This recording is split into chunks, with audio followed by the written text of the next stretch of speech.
What's up, everybody? Welcome back to Where the Locals Skate. I'm your host once again, OG Skate Show. This is a podcast where we get to know local skaters on and off the board. And today, our couch boy is Victor Castillo.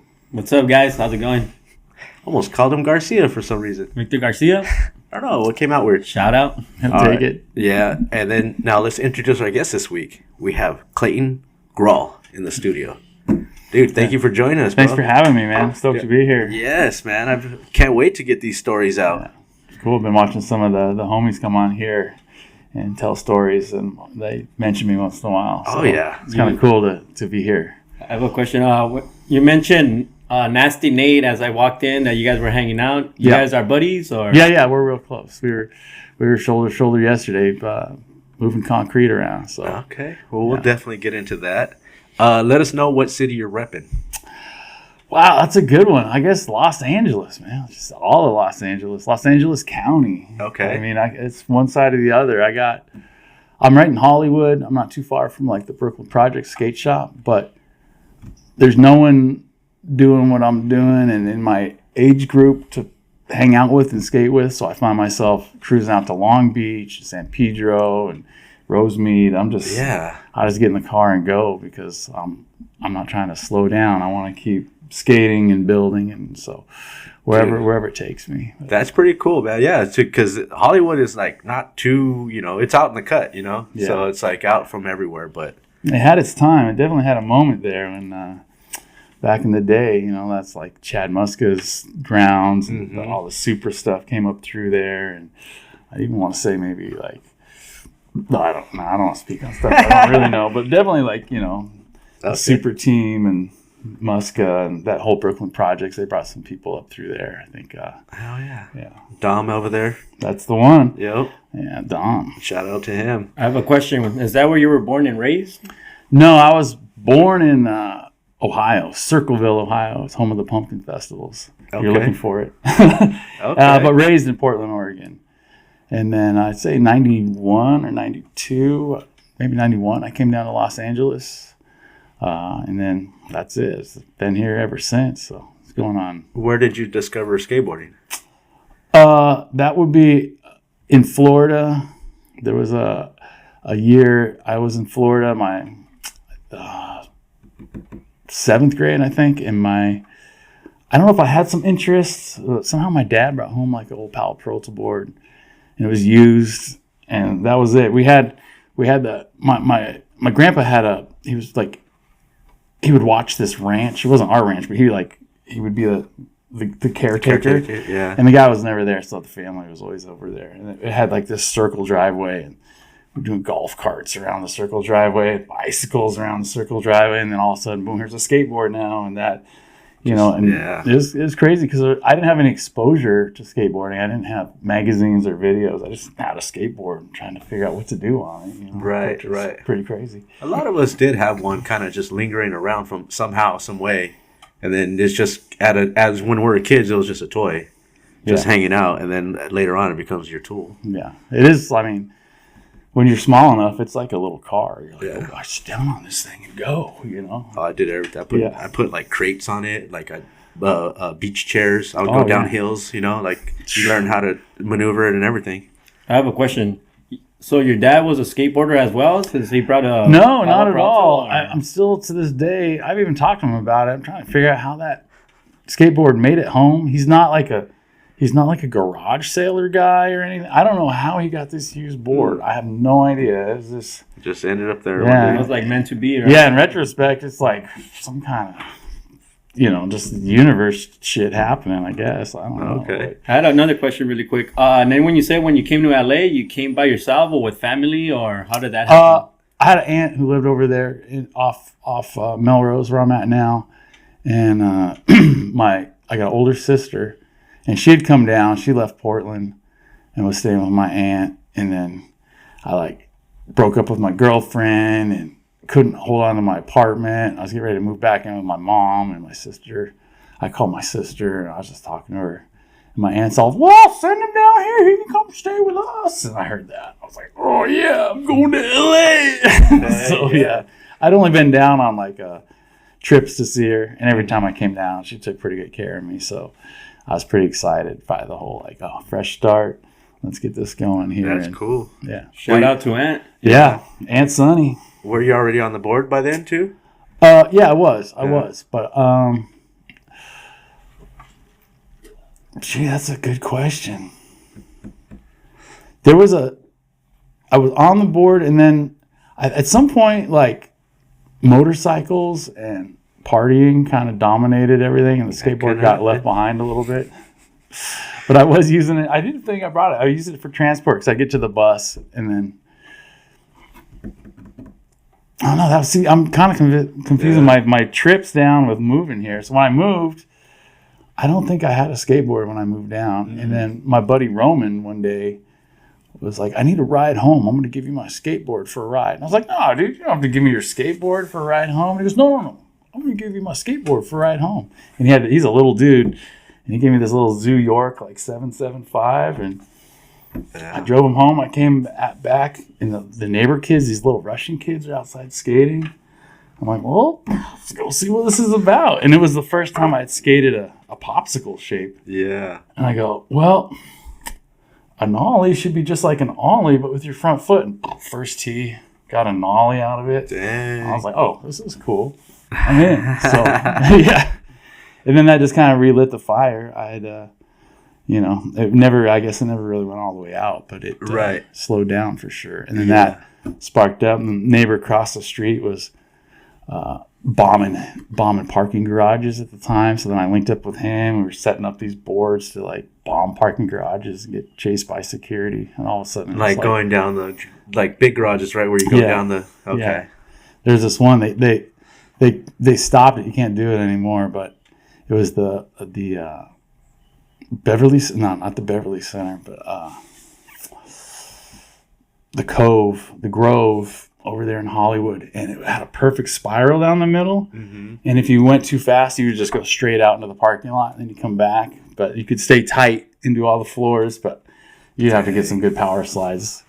And so you go until you just scare yourself, and then you just shoot it straight out, and then come back. And what they did, they ended up wrapping like movie posters and stuff where you eject, you can't eject anymore. So they kind of done. But it was fun because the security would show up on the roof, and we'd go the wrong way. We'd go down the up and stuff and like ditch them. We were doing it all the time. Just messing around with the security. Yeah. I mean, those were the days, man. And those parking structures are fun too. Just like going up there, bombing the hill, like all fast with your friends or whatever. I must have been almost 30, acting like I'm 13, dude. Okay. Best, you know what I mean? We're like, oh, security, dude, go. That's so fun. I have a question really quick. Are you the only child, or you had siblings? I had an older sister. And then my dad married a woman, and there's 3 boys and a girl, but I was probably 10 or so when we all kind of came together. Are you the only one that got into skateboarding? Yeah. Okay, that's awesome, man. Well, my sister is super. She was. I probably wouldn't skate without her, but she wasn't skating. But she was hanging out with all the skaters in Portland. She's the one who I went from like no exposure to skateboarding to like, oh, these are the local sponsored kids. Yeah, she was hanging out at the skate shop, and her boyfriend rode for the skate shop, and then all the homies I met were his homies, and we all just kind of mingled. I was like the Grom, hanging out, But so my sister for sure was heavily involved in getting me skateboarding. Dude, shout out to her. She's cool. Cool. She was into the breakers before that too. She knew all the breaker dudes. The breakers. And then I was like this little guy trying to break dance and stuff. So, I mean, all the trends that were in back in the days, man. There was the BMX, the breaking, the skateboarding, and my cholo days, the tagging, all that, the rappers. Yeah, it's crazy. It was a crazy time to come up, man. Yeah, I still see like they're stretching stuff out. Still, like, how long can we make this stuff all relevant? Yeah, and now this generation is getting older, so now you got like older guys. Now people are in charge of things, so it's gonna stick around a little longer. Yeah. It's amazing to see how that stuff from the 80s, tagging, skating, bikes, because they did get to a point where you started feeling like you should stop because of the way that things are going, and then because you're supposed to grow up or whatever. But nowadays I feel like everybody's like We don't need to do that. We can keep doing what we're doing. It's fine. Yeah, it's kind of crazy. Everyone's like, no. I think we all got exposed to like the rock star lifestyle a little bit through the 80s. Like, oh, you don't have to be Ozzy Osbourne to live like Ozzy Osbourne. I mean, maybe in the mansion and stuff, but you could, if you just want to go out and have a good time all the time, or whoever you looked up, it was like, oh, you can just do that. You don't have to be a rock star to act like a rock star. I have a question. What would your mom think about you skateboarding? Was she supportive, or was she she's totally supportive. She was supportive? Yeah, she really was. I was living with my dad in Florida, and he got me that board, and then I took the summer off, and I went to go see my mom. She was up in Seattle because they're separated. And then there's a skate shop. There's like a bicycle / skateboard shop. And I went in there, and they had some cool boards.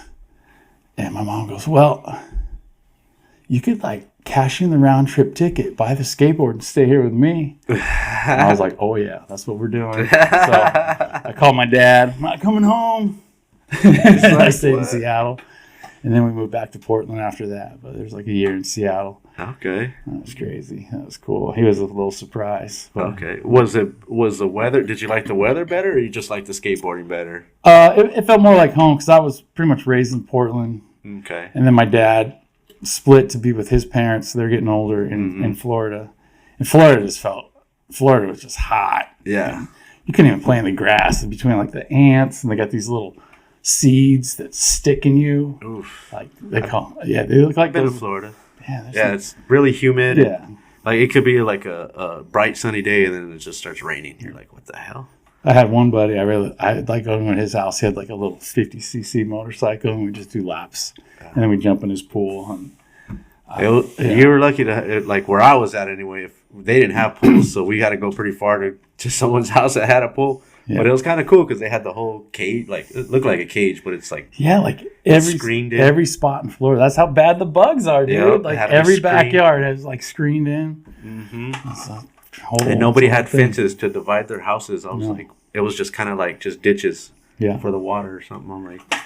I'm like, dude, your neighbors could just see right into your yard. Florida's a trip, man. At least where I was at that time. Watch your dog. They got gators over there. Yeah. You're like, okay. Gators. And, yeah. Yeah. Yeah, man. Okay. Are you goofy or are you regular? Goofy. Goofy? Okay. Did you have any favorite skaters that influenced the way you skated at all? Well, I mean, favorite skater number one would be that boyfriend my sister had, Tyrone Talbert. He was amazing on a board. Okay. And I was skating with my buddy Dave, and I'm learning ollies and stalls. And then this dude, I'm living in Seattle, and I'm really starting, bonelesses. I'm coming into my own in skateboarding. And this dude comes up from Portland. He's like, oh, let's go skate. And there was a loading dock. We would just ride off the loading dock. Mm-hmm. This dude, ollied into, a method. Ollie tuck knee. And then we're just skating he's blasting off off of it. You guys killing it, dude. Killing it. Around what year would you say this is? That's got to be 85, 86. Probably 86 for sure. So still no popsicle shapes yet. Just, no. I had traded in that plane ticket and bought a Jeff Kendall, and I remember what board do I want? And I knew everyone was kind of riding the Hosoi shape at that time. And I was like, was it the Hammerhead one? Yeah, the Hammerhead one. And I was like, that's cool. And I remember the Roscop on the wall. Mm-hmm. And I remember that Jeff Kendall kind of had the Hammerhead a little bit to it, but it wasn't a Hammerhead. So, and it had a real graphic. The art on it seemed like straight out of a comic book or something. It's like holding a globe that's blowing up. And I'm like, that's the one. So I got that. And then this dude Tyrone shows up, and he's on this Tommy Guerrero Street Edition. And I had put the nose bone, the tail, the rails. I got everything I could get for my board. Right. He shows Copers. up straight street deck. No, nothing. Just bare minimum. So then I couldn't wait for my next board. I knew exactly what I was going to get. I'm like, I'm getting a Tommy. You're Guerrero. like, man, I had all the bumpers, everything on mine. Yeah. Oh, first thing I did was took them out. And then they were the old T-bolts that went all the way through. Ooh, okay. So, and then my grip tape kind of looked like that Powell Ripper graphic. It wasn't all grip tape. It was grip tape, no grip tape, grip tape. So I didn't, you know what I mean? Dude, the I was just 80s trying to were make great. it look cool. Like, I didn't know how they figured, like, as a kid, when I was looking at that stuff, I didn't know how they made their grip look like that. I would get a board from the swap meet and try to peel it off, and, like, they didn't know any better. But, yeah, so he'll always be my favorite skater for That's sure. rad. And then, I mean, then there's Tommy Guerrero, but you know he's not doing a whole lot of skateboarding these days. But that guy, I've always, you know, that was it. Just kind of it was like I looked up to this guy, he looked up to this guy, so we just kind of followed that. Yeah. That. Tommy's more like in a band now, right? Yeah, I think he's just got his own thing going. Yeah. And I mean, I think he's a big part of Deluxe, so he's still heavily in the skate industry. He's just not. She's not on the board. No. I know, like, back in those days, you said 86, 87? Yeah. Like, back then, there was no YouTube. There was no skate videos like that. How would you be able to watch your skate videos or, like, find out about skateboarding? The shop had a couple pictures. The guys I was skating with at the shop were really talented. And then the Search for Animal Chin came out about that time. Mm-hmm. So that really opened your eyes. And that's why I think that video is why Tommy like rose to the top for me, because he was doing different stuff. There was like Rodney Mullen and Tony Hawk, and we're like, I don't know, because we're kind of like Team Hosoi. Back then, you kind of chose, you know. Right. And we were always like Team Hosoi for sure, dude. All style and like big, powerful airs. And, oh yeah. And so you'd watch that video, and then Lance Mountain just seemed like he's a guy on the team, you know, he's just a dude. Just having fun. Yeah, and then, but this Tommy Guerrero guy kind of stuck out. And then they have like this launch ramp session. He's the only one playing on the launch ramp. And that's what we had. We had, you know, the guys at the skate shop, they knew some of the launch ramp. They'd drag it out to different parks. And they'd have some demos. I'd go watch them skate the demos. And one dude, like, sponsored by GNS, and they just started making trucks. I remember he did a Christ Air off this launch ramp. He put it down. He landed, and his whole truck was bent. It's like, wow. Done.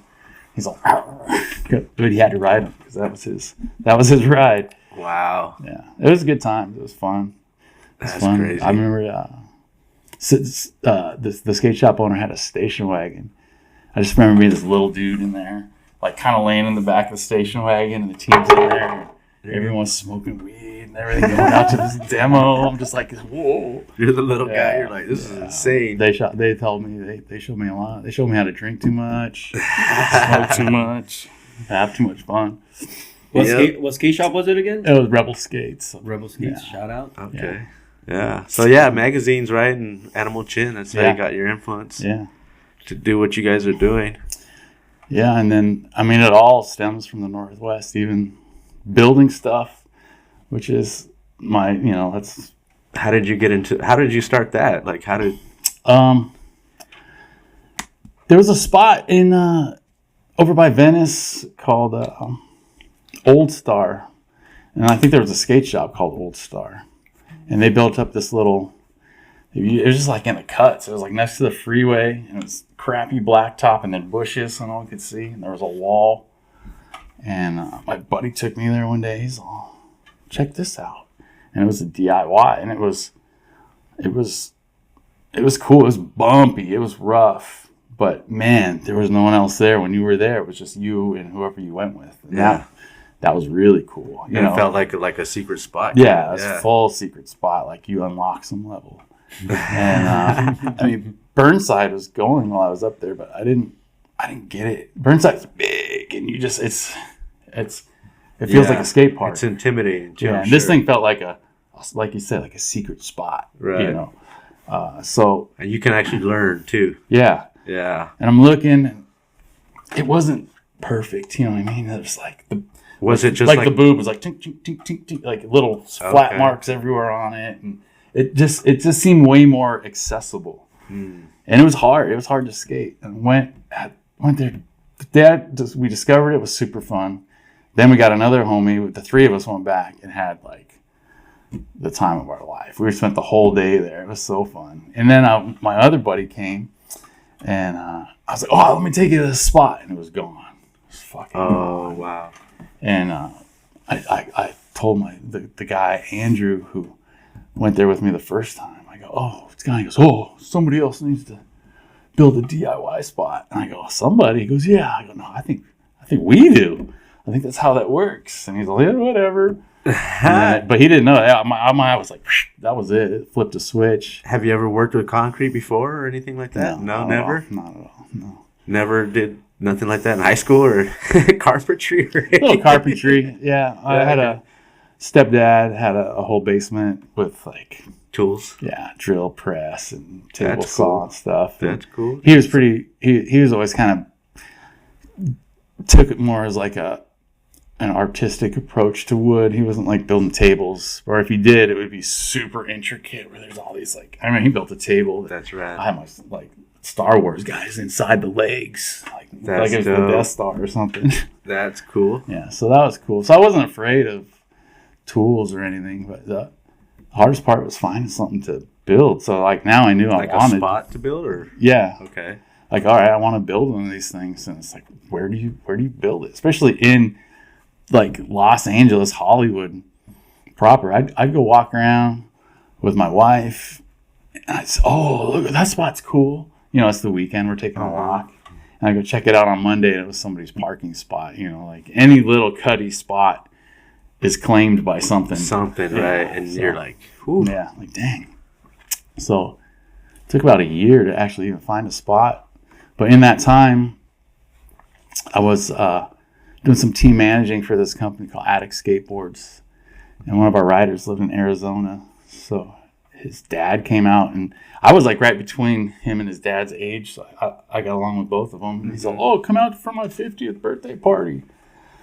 So I went out, and this guy, Chris Gobert, I looked at his front yard, and it was like dirt work.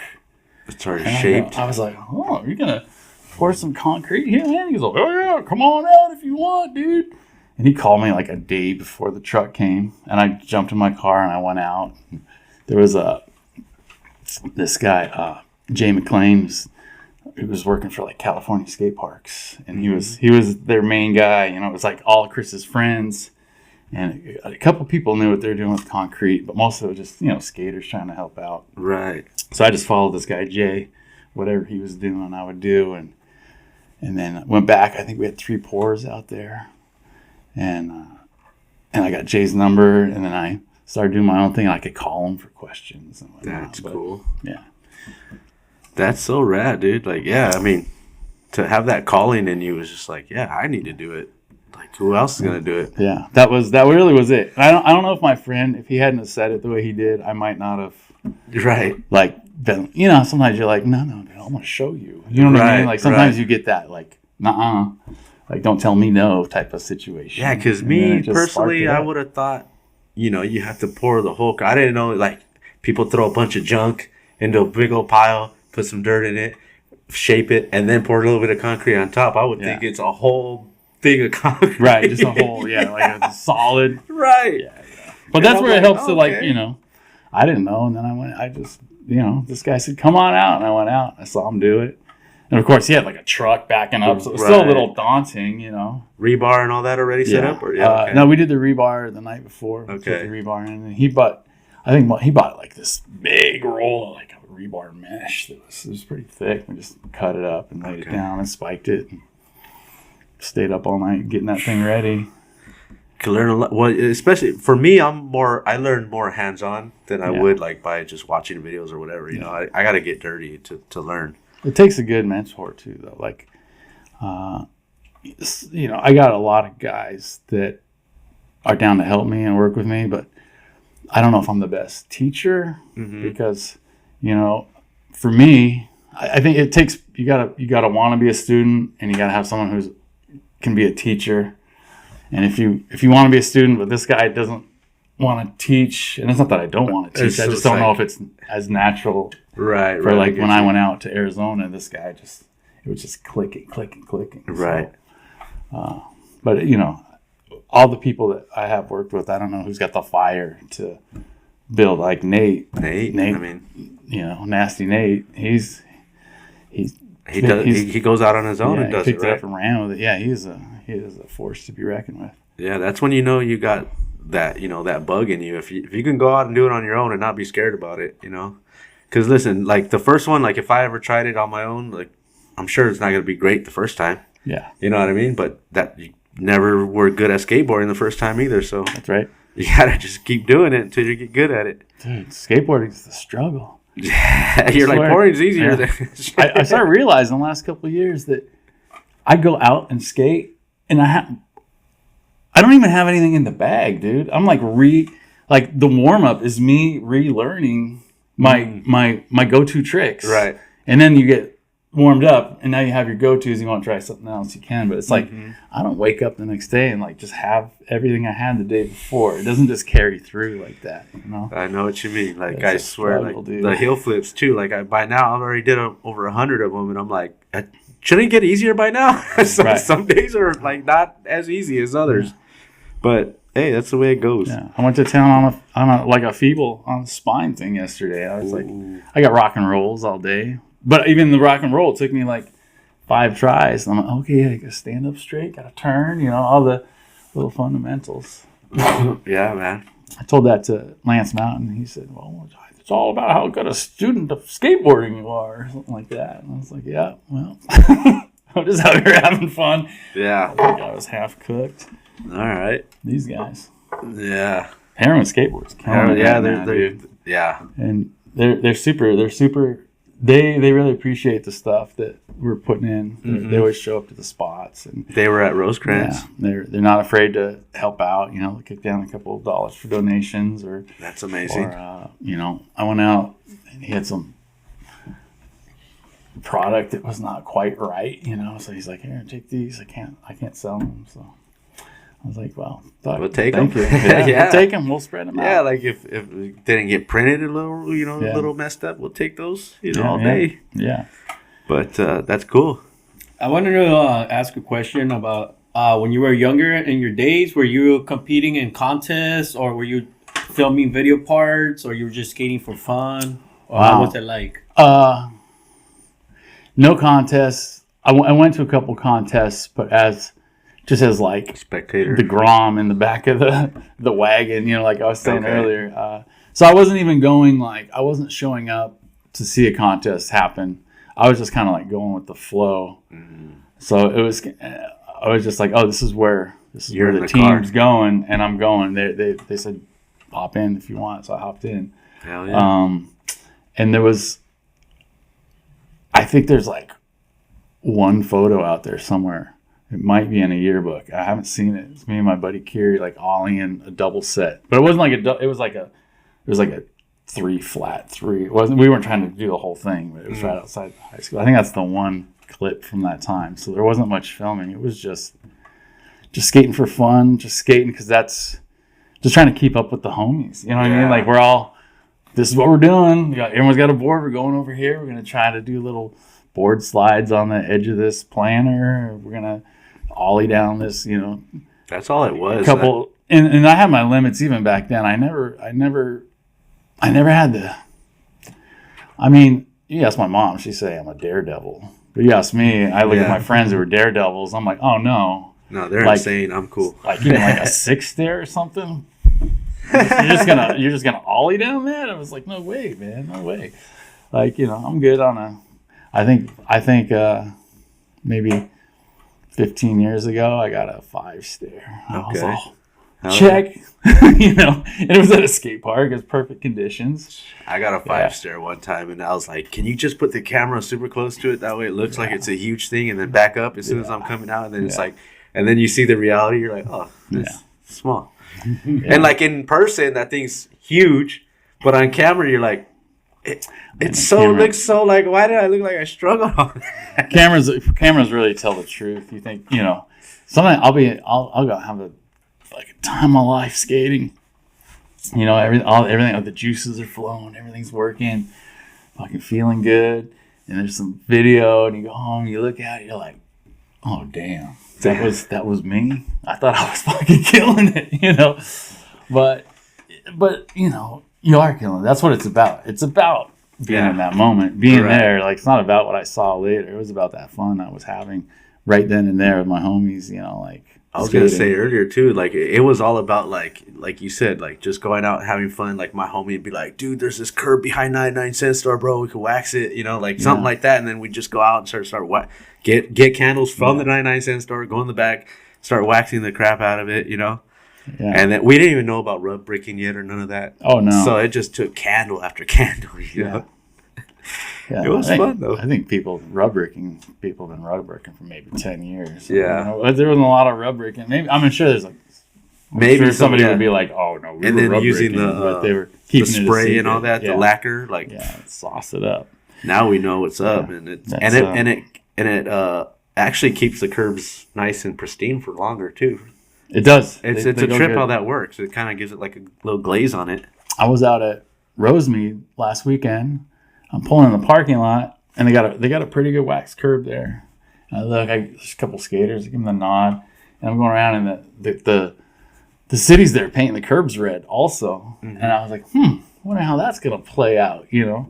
And then I had my session, and I left. I didn't even go skate the curbs because I was meeting my buddy in the park, and I'm leaving, and the city painted the caps. It's like a long curb, and then you park here or here. Mm-hmm. They just painted the caps red, and they left the curb. They That's left amazing. the curb all sauced up, and I know which it one was you're talking perfect, about. yeah. Yeah. I was like, damn, that It's is like when you come in Yeah. and you go towards the back of the parking lot. It's like right there, right? Yeah. That one. It Yeah. was really cool. It was really cool to see that they were. I don't know if they would have done that if the skaters weren't there, but now they know, you know. I mean, sometimes they go, you know what? It's just gonna end up like this again. Yeah. Like, well, we're just wasting our paint and everything. And it made sense to do the cap because that's where you're gonna. If you turn too sharp, you're gonna drive your car over it. But, Yeah, I painted my own curb red in the front. oh yeah, Yeah. there you go. So nobody parks there. My neighbor across the street did that. Did they? Yeah, he's just a little bit on both sides of his driveway because he's got a tight driveway. You got to come straight out, and then it's a small street. So if someone is too close in, he can't even maneuver. It's like I mean, he can maneuver out, but it's like takes way I know what longer you're than saying. it should. Yeah, you he know? needs that cut space. just that little bit to swing it. Yeah, Yeah, that was pretty clever of him. that's cool. That works. That's You know. that's the renegade spirit right there. You know, I love that. Yeah, there's a lot of that. I love seeing that. Fuck it, I'm just gonna do it. I'm just gonna paint some red. All right. Do you have a favorite build besides the next one? Yeah, I mean, just of any of them. I think there was one I called the Noodle. I put on Melrose, and it was like a bump to quarter pipe. It was only 2 feet wide. And it was Okay. up against. It was in a grass gap, basically. Was it like next to a skate shop?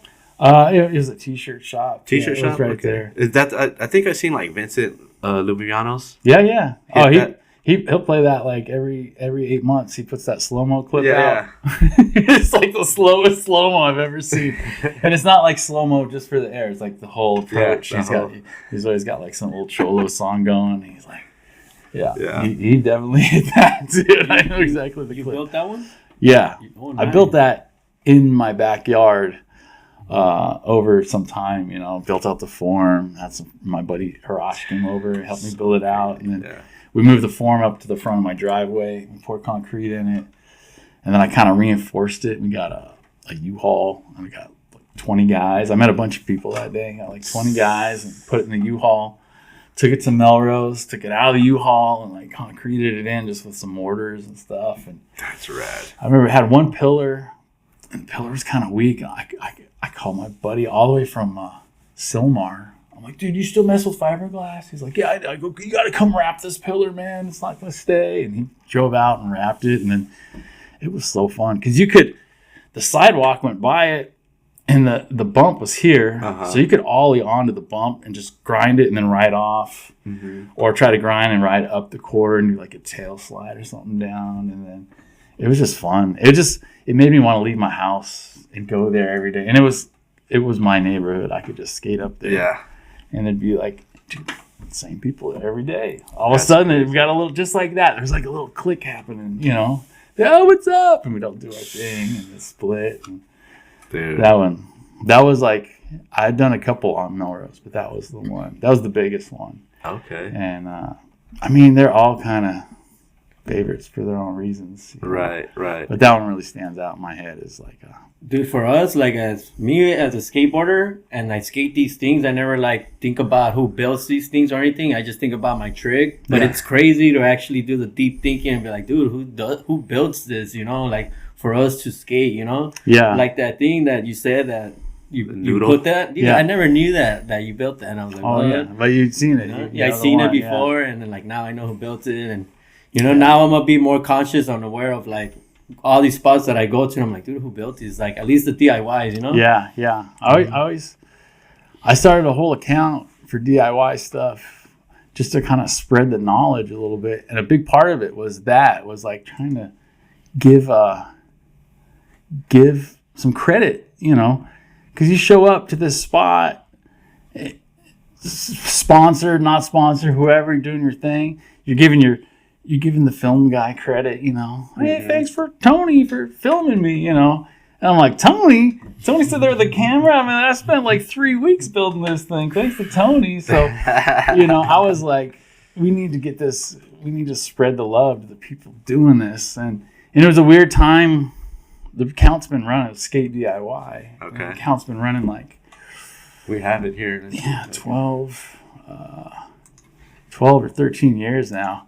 And it was an interesting crossroads because a lot of the older heads who were building concrete and stuff, you know, it's like their livelihood. Hey, don't be giving out our secrets, you know.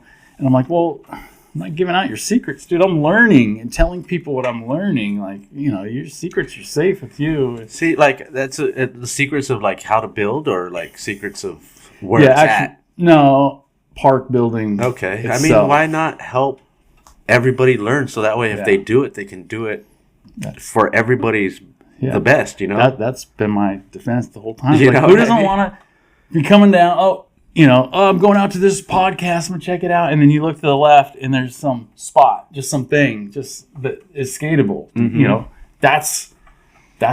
And then it would suck to go skate it and it's not built right.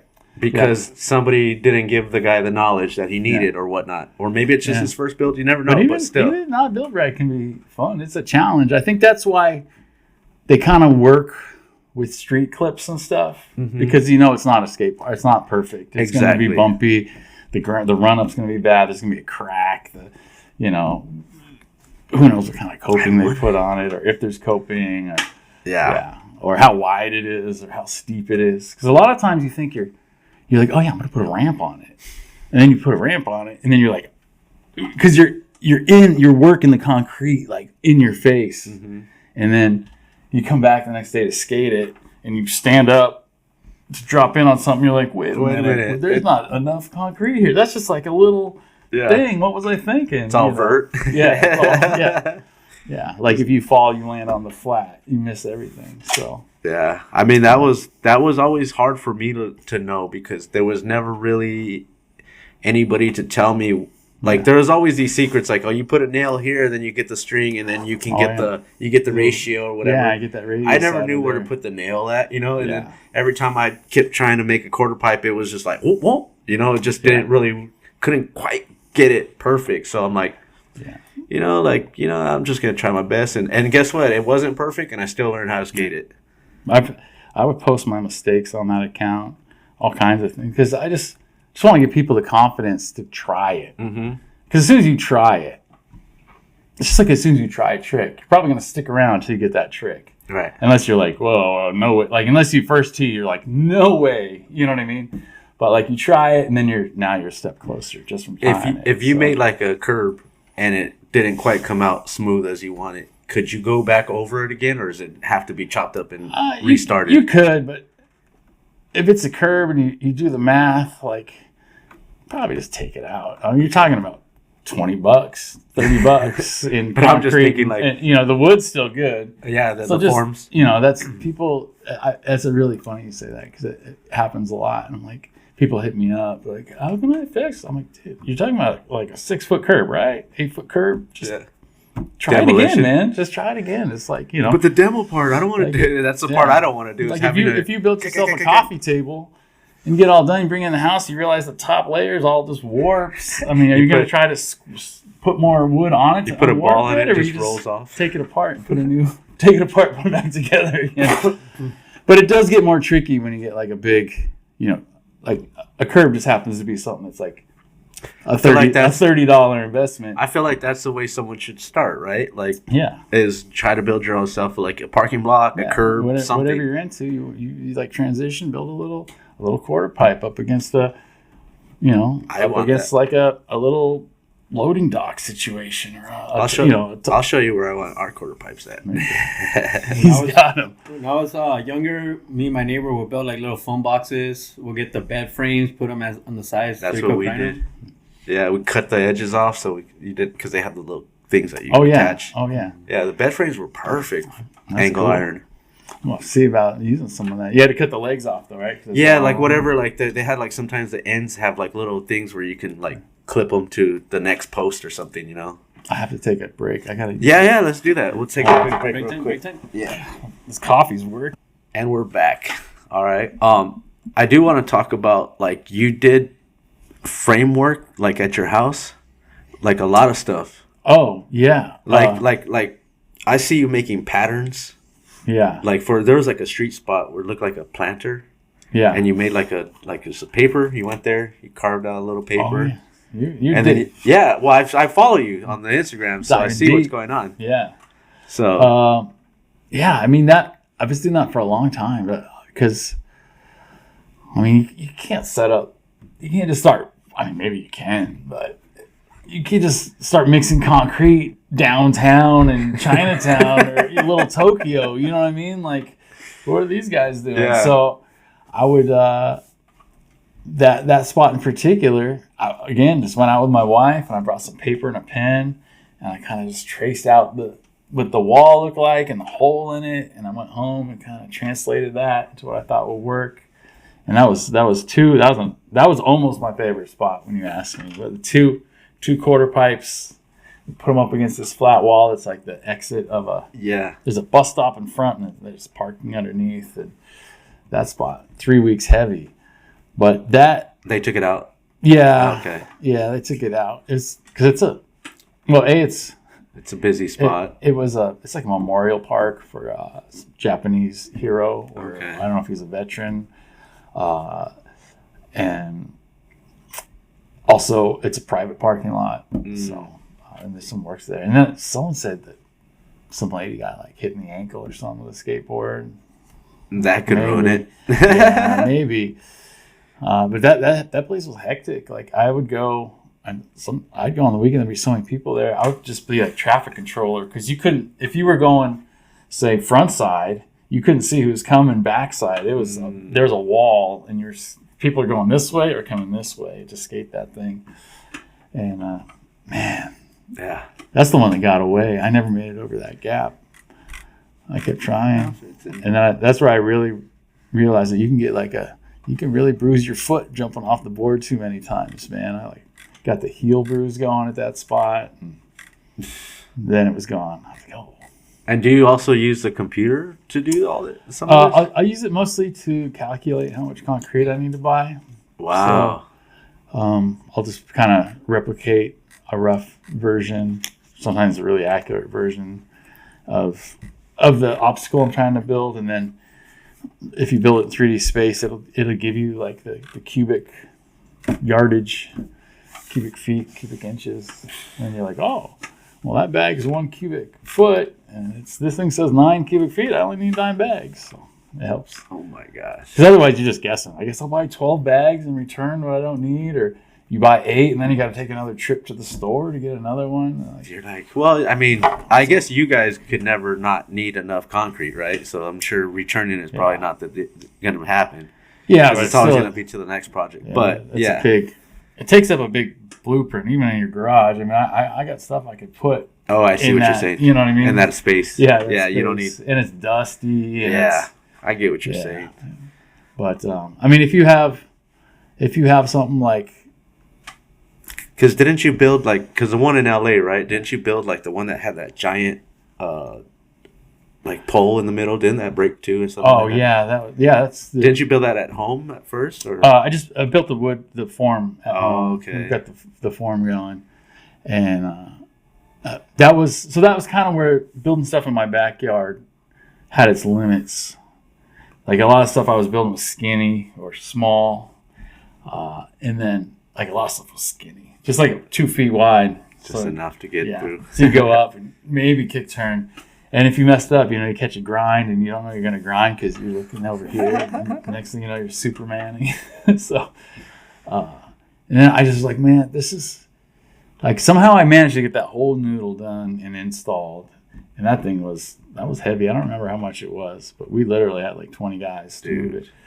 And then it's like, well, then I got a little more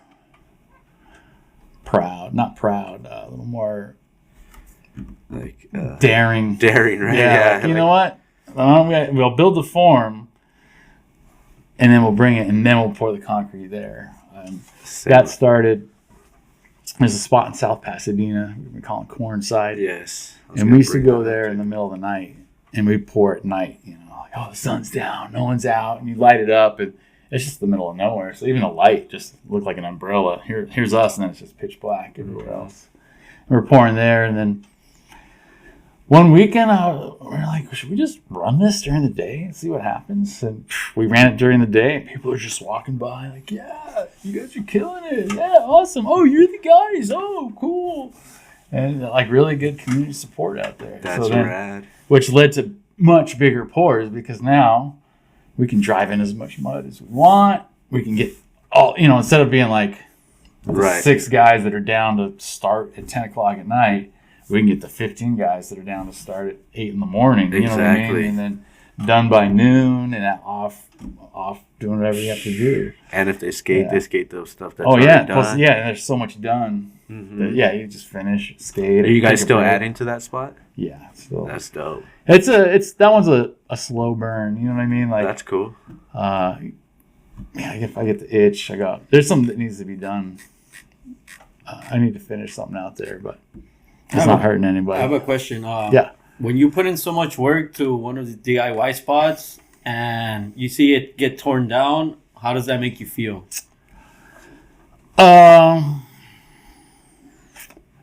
It's kind of a bummer. Obviously, it's got to be a bummer. The first one really got me. Really got me. I was like, shit. Right. Because it's the first one. Yeah, because we were going. We went out one day. We put in a quarter pipe and put a curb on top. We went out the next week and we put the other quarter pipe in. Now we got a spine. And then we went out and we put in like a pump bump. And then I went out to fix the pump bump because it was kind of goofy and it was all gone. Like 3 weeks and it was done. And I remember we going to the bar and drinking. We're all sad. Yeah. We need a better spot. But then it starts to you just get kind of numb to it. Mm-hmm. And then you start to get real weary about the spots you're putting them in.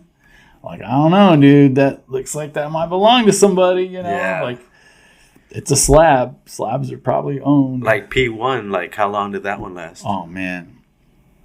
P1, I got there and they already had some good stuff built out. Okay. And I was like, this is right off the main strip. And okay, this is where we're going. This is what we're doing. And they're all, yeah, we've been building. I'm like, all right. And I don't know how long it lasted, but once I caught wind of it, that's when I was going all the time. I think that's when I caught wind of you guys was P1. Yeah, the whole Pomona thing. Nick Rivera. Mm-hmm. Shout out. Yeah, he got me out there because he and I have known each other for quite some time, and he's been on a lot of projects with me. He takes a lot of pride in going out and doing that stuff with me. So he got me out there. He got me out to Discovery, which was one before that. Right. And that's kind of where I met a lot of his friends that were helping him out. And we all came together there at P1 in Pomona. And then we met Locals. Caleb as well, too? Yeah. Okay. Yeah. That's right. He's all in the post. He's all in the post, too. Yeah. But they've been kind of quiet because I think it's just locations. You know what I mean? Mm-hmm. I'm in Hollywood. In Pomona, and these guys are Orange County, and everyone's kind of Yeah.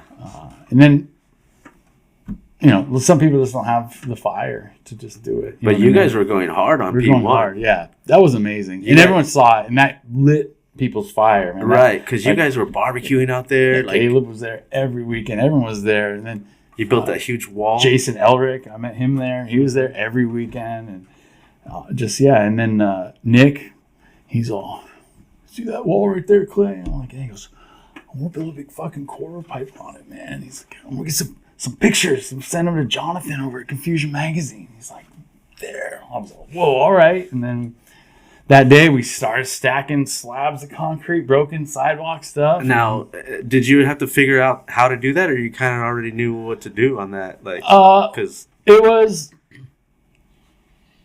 it's the biggest quarter pipe that I've ever built. Okay. So that I just had to have confidence it was going to work.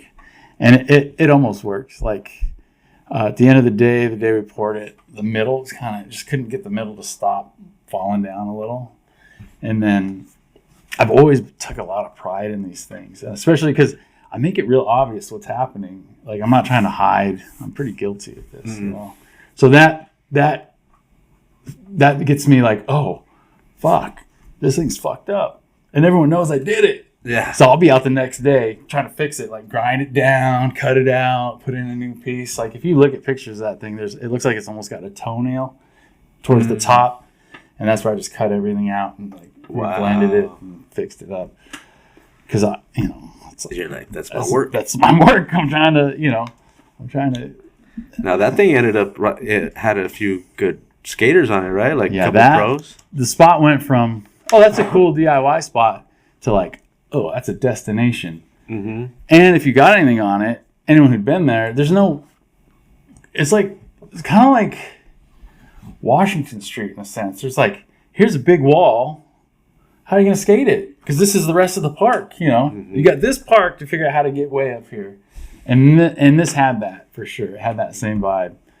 And then, people were coming out. And that was really cool. I don't remember the girl's name. There's one girl turned pro. And like, they were like, congratulations. It was her. Like, this dude's drag her in. And she charges it. And she goes up and gets a big trip on her and stuff. And I was like, oh, this is a spot. They turned her pro at that spot? No, they used the footage. They used footage, like in her posts and stuff. That's rad. Pro. And then that dude Matthew from Pal Pearl to go out there, and I had my motorcycle out there. And I was like towing in the Pal team and towing people in, and And then the dude Jim Gray went out one day, and he's like, "How do you get up that wall?" I go, "Oh, I'll show you." I went and I charged so hard. I get up into the vert, and at the time it had a missing, like one of the cinder block pieces was kind of missing. It had to be patched, and I caught that. I just crashed the whole thing, and his buddies. It's pretty cool because it's all on film. Like when you do crash and burn, you want it on. At least did you get that? Yeah. Did you get that? Especially if you're okay. You're like, man, but it's just kind of funny. Like, I'll show you the way, dude. Let me show you the local line, bro. After a couple of beers, I'll show you how to do it, bro. Dude, that one was cool. I never got to go to that one. I missed out on Discovery too. P2 I did get to go to. Discovery was cool, but it's kind of it was kind of hectic. It was like you could skate this, or you could skate this, or you could skate this, but you weren't like you weren't flowing around much. And then there was one I think Mark Appleyard got a clip there. It was pretty sick. There's some good stuff that's happening. And then P2, like this even that the first Pomona, I built the form in my backyard. Okay. And because Nick said, "Oh, there's the Discovery cube is in the background." Right. He's like, "I want you to put one of your ramps right in front of it so I can get pictures on it." That's perfect. So that's right where we put it, dude. And then people were getting clips, and it's got that big Discovery cube in the background. And see, I like that. Like when you guys know the scenery is going to be all part of the whole clip too. And then, like you said, it's not skate park footy because it's all street. It's not built like as perfect as a skate park can be. But you guys are getting really good at it, I'm sure. Like, it's fun, and it's fun to see your own progression. Like in skateboarding, there's a lot of similarities. Like if you're paying attention, and even I think that's why I had to go back and fix that quarter pipe because it's like that's my style. It's my style isn't I'm not trying to have sloppy style, dude. I'm trying to be like, fresh. Oh, that's Clay's ramp. Oh, it's clean. It's Were you good. part of P2 as well? Yeah. Again, these guys I would let them get started a little bit. Mm-hmm. Like, they find the spot or something. because, we got a thing. Like, oh, okay, cool. And then one day, all of a sudden, there's like half a spine built. And then I go out and skate the half a spine. And now I'm like, all right, I'm in. Let's finish this spine. And then just call me if you need anything. And that thing was getting really fun too. What I liked about it is because like you expect one thing when you see a bunch of clips on Instagram and whatnot, but then when you get there, it's a whole different ball game. Whole nother thing. You're like, wow, this ground is not the best and everything, and these guys are ripping at this place, and it made it look so easy. And that'll happen with the pours too. Like there was that big corner pocket in there. That thing was way more challenging than it was supposed to be. Like we thought it was gonna be all mellow on the sides where you could skate it like a hip, and then it was gonna get tighter in where the light is. End of the day, we got that thing in there. Every bit of it was like challenging, and which turns out to be good too, because now you got a challenging spot, and that's fun. But yeah, that was crazy. It's more impressive when someone could do something on it. You're like, damn. Like I rolled around that thing pumping, and that was kind of scary. I went. They tried a couple different making boobs, pumps. Yeah. And they're always a little wonky. It's hard to get the math on it right. It's too long or too tight. And then Nate's like, I got one, dude. This one's gonna work. And I went to Japan with my wife. I was watching them. I was all stoked they built it. Oh, look at that! And then I was still in Japan. I think I was coming home. I look, and the whole spot was demoed. Oh. So I didn't get to skate that. And they'd put up like a Nate Alton. No, that's Nate Alton. Nate Alton built he was trying to make like a China Bank replica thing too. Okay. So dude, it was going like every weekend. That's how everyone was so excited. Like one weekend, Nate put in the boob. Next weekend, there was something Nate new. puts in the China Banks. Next weekend it's all gone. But it was like boom, boom, boom, boom. And I remember the owner showed up one time when we were out there. He was trying to play like he wasn't the owner. But I'm like, why are you so concerned? Like he even walked down like there was like the freeway and the fence, and he's like trying to see what's going on back there. I'm like, dude, that was like the bathroom. What are you doing back there, dude? That's the bathroom. Don't go back there, man. That's funny. Yeah. But he was trying to, what are you guys doing here? Oh, just make a little skateboard here, skate park, something for the locals to skate, trying to, want a place for the kids to come, have a good time, barbecue, learn to skateboard. He's like, oh, that's cool. He's like, this is it though. This is all you're building. And I'm like, well, maybe a little more here and there. Keep it mellow. That's funny. And then every once in a while you'd see him. Someone would call him out. Oh, there goes the owner's car. Like, oh, okay. Yeah. That place is weird. And there's a siren constantly going off, and like across the street there's like a speaker that was always like, warning, you're on private property. Really? Please move. Everyone just ignored it all the time. But yeah. Yeah, I would show up pretty early in the morning before it got too hot, because I remember it was like, I think summertime when I went. But my favorite thing was that long curve, man. That just centerpiece. Dude, that was cool. And I could just push on that one too. Just start a couple good pushes and then ride right up that. Yeah. Get the whole thing. Yeah, we had Kyle Dunbar was killing it out there. Was that the one with the little volcano planner? The one where the Dalton launched off and hit the pole right next to the 57 freeway? Was that the DIY spot, or is it 57? P2. Is that the 57? It is. I believe it is a 57. A pole and a planner. It had a quarter pipe with a coping coming all the way down. And yeah. I think that was P2. Yeah, it must be. I just can't. I'm not sure the description. Mm-hmm. Yeah, it's been gone for a minute already. But then we started putting it back together. We're like, oh, I went out there with Nate. We were looking at it. I was all, look at this, dude. It's like a puzzle. Put this back together. Because we built the smallest spine, dude. It was like, I think this was P2. The spine was like this high. It was all mellow. And hard edge, like it didn't have coping on it. Oh, yeah, that one. P2. That's the one. Dude, that rail right there is off a Barbie float from West. There was like a WeHo parade, and it had because the Barbie movie came out. Yeah. So I had all these Barbie, like dudes and chicks. I dancing remember on that. and stuff. Yeah, I remember And that then kicker. These guys that were hip to us doing this, they brought it out. They brought us out those rails. They're all, and then I was like, where's this from? That's pretty rad. Yeah. I was like, I think we could make something out of it. Yeah. We did. That was my idea, to cut it down and make the double barrel.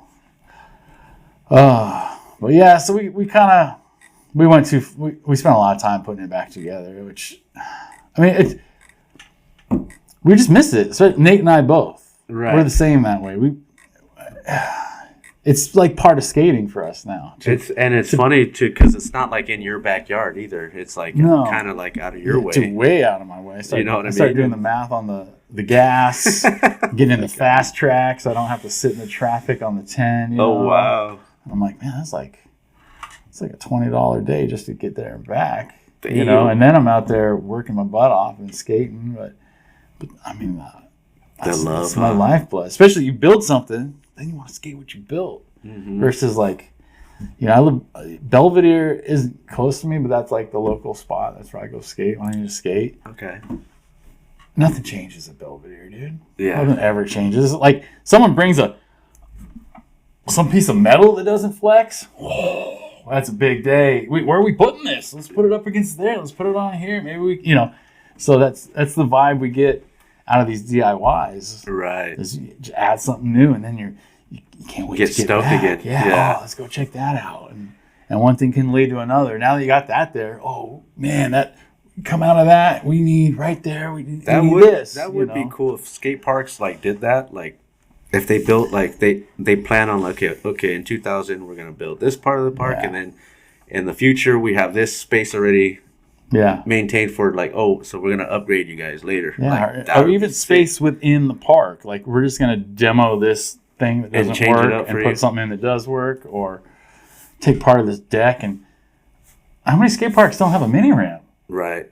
Like, what are we doing here? It's a skate park for learning, and you don't have one place for someone to go back and forth and like practice a trick. I don't understand. Yeah, they're all plazas now. And then I was tripping out on skate parks just yesterday because what Nate and I are building out there in the desert right now. Mm-hmm. He wanted, start with the mini ramp and then a spine. And even the first day we skated the mini ramp, the spine wasn't done. And I go, this guy. I go, hey, maybe we don't make the other side of the spine come all the way down. Maybe we do, like cut a foot off it and make it. And he's all, no.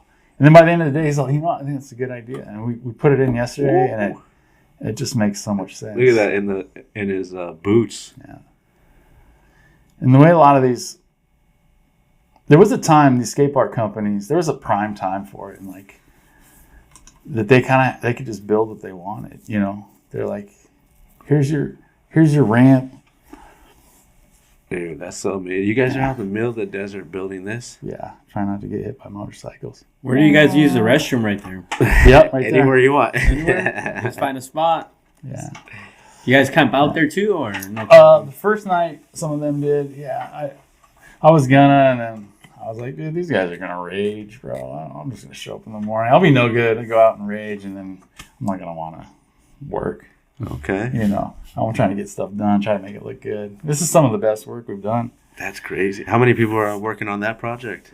Pretty much, Nate is forming it up, and he's got a couple. I'm meeting some new guys out there. That's my new spot where I'm a local. Now I'm driving all the way out to San Bernardino to be a local. I was talking to one of the guys there. I go, man, I'm far from a local. He goes, you don't have to live local to be a local. And I was like, shit. It's kind of true. Yeah. I mean, like, if you go there constantly and you're there. Yeah. So, that was Jack told me that. And Jack's dad's there, too. So, there's Jack and his dad. And his dad brings water out there. That's dope. He's got, like, tanks in the back of his truck and a little generator to pump it out. That's cool. I know I say you guys went down the so that really helps. Because that concrete doesn't do shit without water. So. Right. That's important, and then I feel like it helps with all the dust too, right? Yeah, and it's cool. It's cool to have someone else out there. He's a couple years older than I am, so there's like this divide. There's these guys, and then there's us. We're the old dudes. Mm-hmm. And he'll show up. I'll just be like, all you gotta do is the water. Don't worry about this. You're the water boy. He's like, he loves it. It's fun. And then a couple other guys. There's another dude, Bubba's out there helping Nate on the days that we're not doing concrete. They'll go out and dig. Those guys can dig, man. They've been. I think it's just part shovels of or what? Yeah, they're so used to building jumps and stuff, man. Okay, they got that makes sense. But they got it down. Like they're building trenches quick. So crazy. You know, they know how to stack it. And, that's crazy. They're like, we know the technique to get through this. And you gotta use water there too. Like if you're trying to form something, right, water keeps it in place. But it's going real well. It's actually one of the smaller. It's a real small crew, and so everyone's really focused on what they got to do. Okay, and everybody knows their. Yeah, if Nate's brought out a concrete mixer, and in that case, it's like we got Pops running water. We got Bubba running the mixer. We got Nate and I moving the mud around, and that's it. 4 dudes, just focused.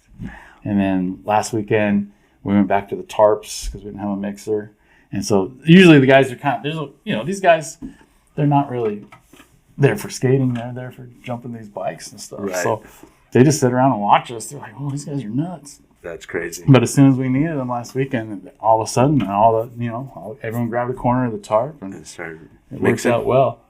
Dude, that's rad. Yeah, super rad. So that's a really cool spot. But and you think that's gonna last? Hopefully, should. I mean, it's out in the desert. It could right? last. It could last forever. It could be gone next week. It's kind of. I feel like the odds. I feel like if I was putting bets down on which of the spots that are going right now are still going to keep going, that's got pretty good odds that it's going to stick around.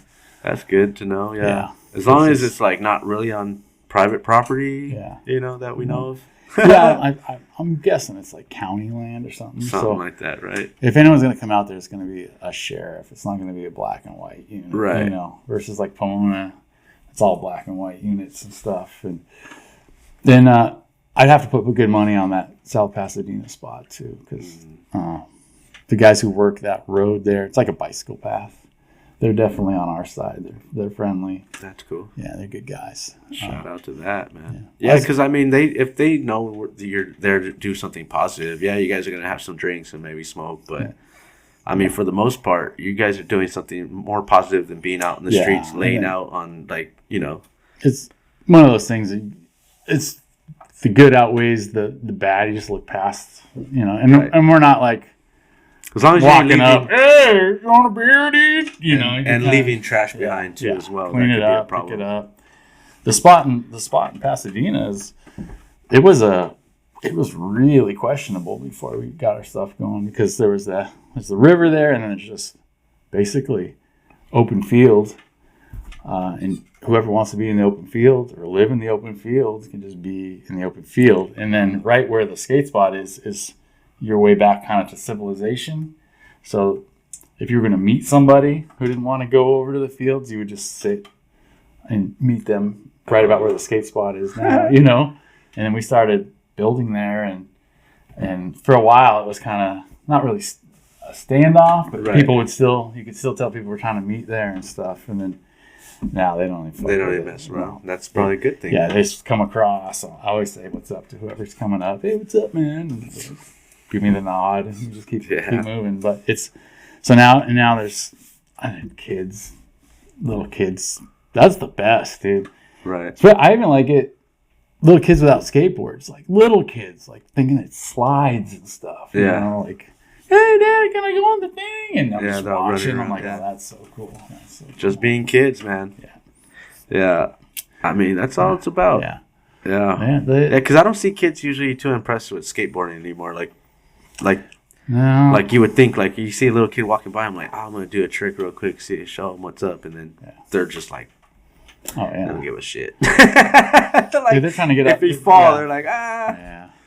It's crazy. It's weird. I mean, I don't want to do anything my dad did, but some people do. Some people definitely want to do what their parents are doing.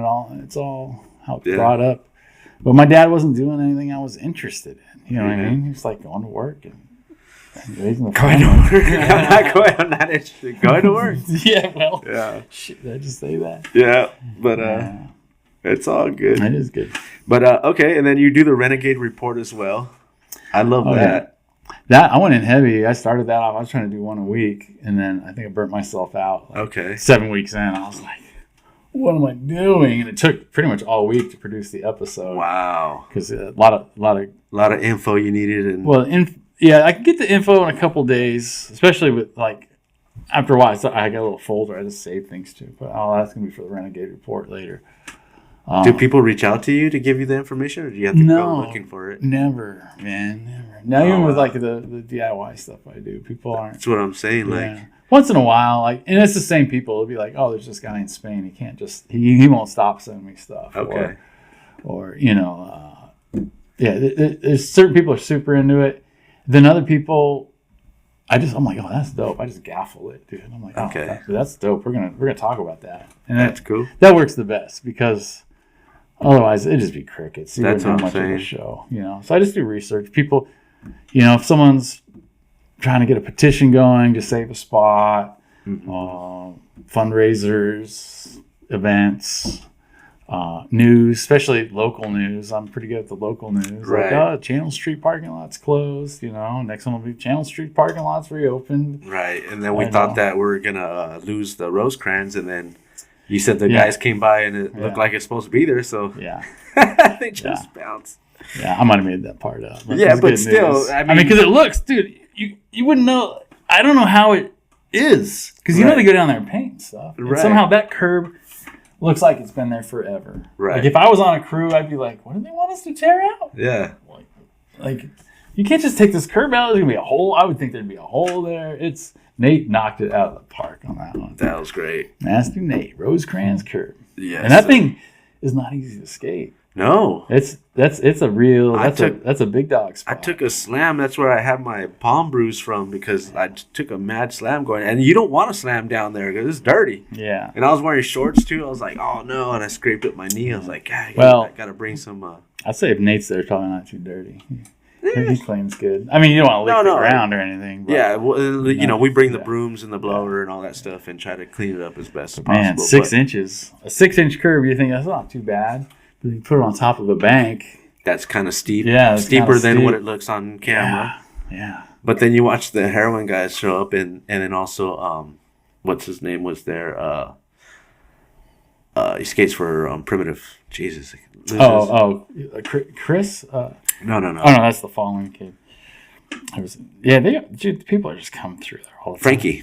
Frankie. Oh yeah, with the heroin guys that day. Yeah. He murdered that curve, dude. He did. I was like tripping out. He did. That was cool. They dropped a little edit on that. I saw really that. Nice.